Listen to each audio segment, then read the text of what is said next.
Hey, Garmin LVS34 Livescope. Should I get it? Stick around and I'll talk to you about what I think.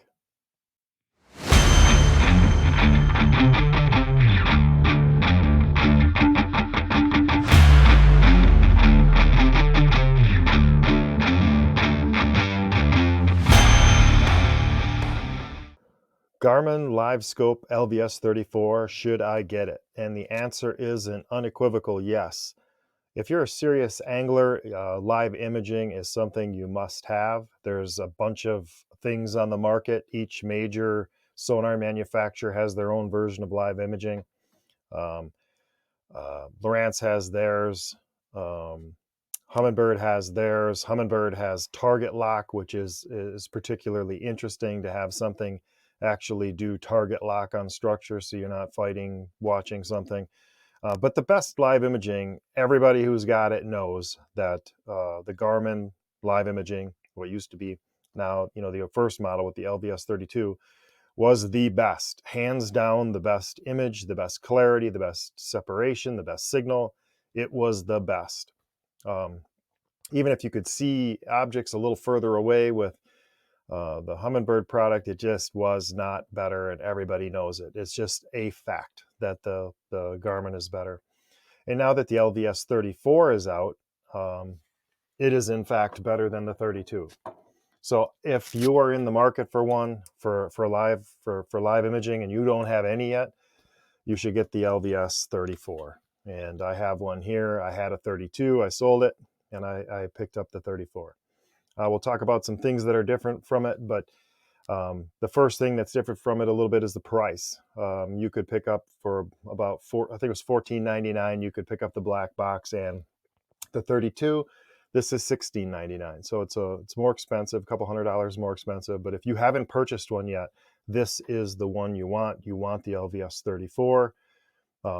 If the limitations in the Humminbird with their target acquisition product now is that thing is on a limited number of models of trolling motors. I think you can only get it in 2 sizes. And I wanted the best, and the best still is, for live imaging, still is Garmin. And you'll see I got a couple pictures. This is the LVS 34 transducer. I'll throw some shots up on the screen of the LVS 32 versus it. But the main difference is the configuration and the size and the layout and the length of the transducer faces and the internal crystals that are aligned in here. They're longer, aligned differently to produce a clear image. So there's some things we can get right down to brass tacks with this. It gets 35% better target separation than the LVS 32, which was the best on the market. So let's just be clear. The 32 was great. This is 35% better. That's significantly better for that $200 we were talking about. So you can differentiate targets out to 100 feet, almost 100 feet. And nobody is fishing. They're looking out at 100 feet, but most people are fishing at 60 feet. 60 to 35 feet is where most people fish.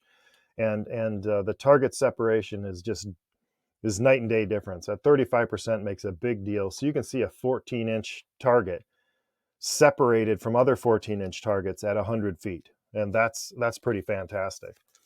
It has better image stitching. I'll throw up a couple things. You've seen the bottom drawings on the 32, and it will not stitch very well. And the 34 will do a better job of bottom stitching, so getting you a better image of the bottom further away from you so you can see what's going on better. So that's a significant improvement. And that again is due to the increased ability of this configuration of transducer faces and crystals to produce a better signal. It has so better bottom stitching. It has better noise reduction. You'll see the ability to see less artifacts. So there's some artifacts on the screen on the 32. We've all seen the ghost image, or the ghost tree they called it, and you'd actually lose your jig in the ghost tree.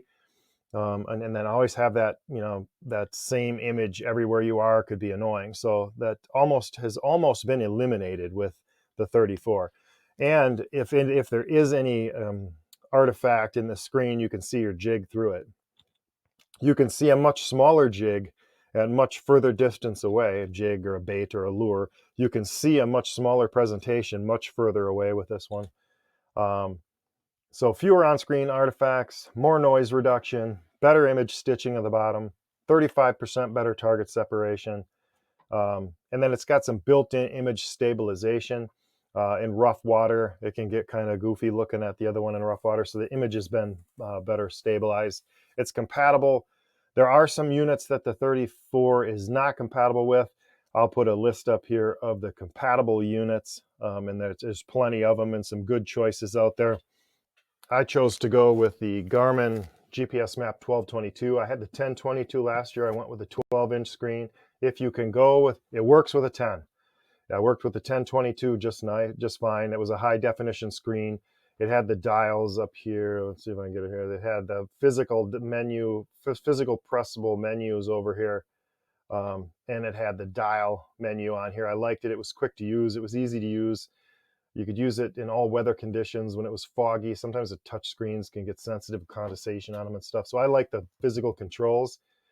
So I got the 1022, worked fine, 10 inches. 1222 is going to be that much better with 12-inch screen up there. So I got the 1222.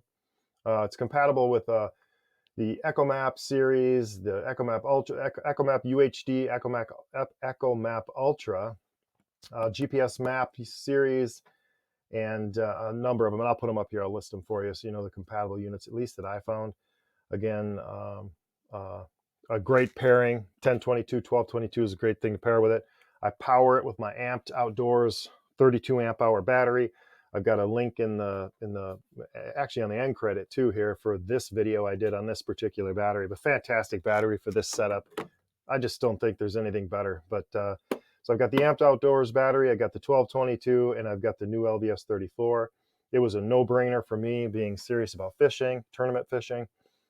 If you're, like I said, if you're brand new in the market looking for one, go the LVS34 route. It's worth the extra money rather than going and picking up for $200 less or $300 less. Somebody's got the 32. That said, if you've got the 32, you've got the second best one on the market now compared to everything else that's out there in terms of clarity and quality. Garmin is unmatched so far for that.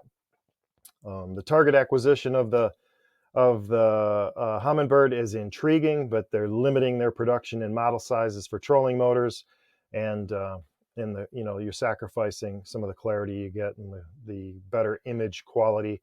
I do a lot of fishing at 35 to 60 feet, and the 32 gave me great quality out to 35 feet, 40 feet, and now to get it out to 60 and be able to fish out a little further to 60 feet and to see targets, 14-inch targets out to 100 feet and see the separation I'm on it is going to be really valuable. So I'm a big yes to the question of whether or not you should buy one. I don't think you can go wrong with any Garmin product.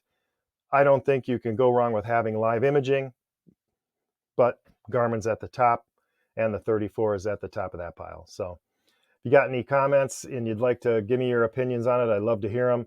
Please like and subscribe, and we'll talk to you guys next time on the water.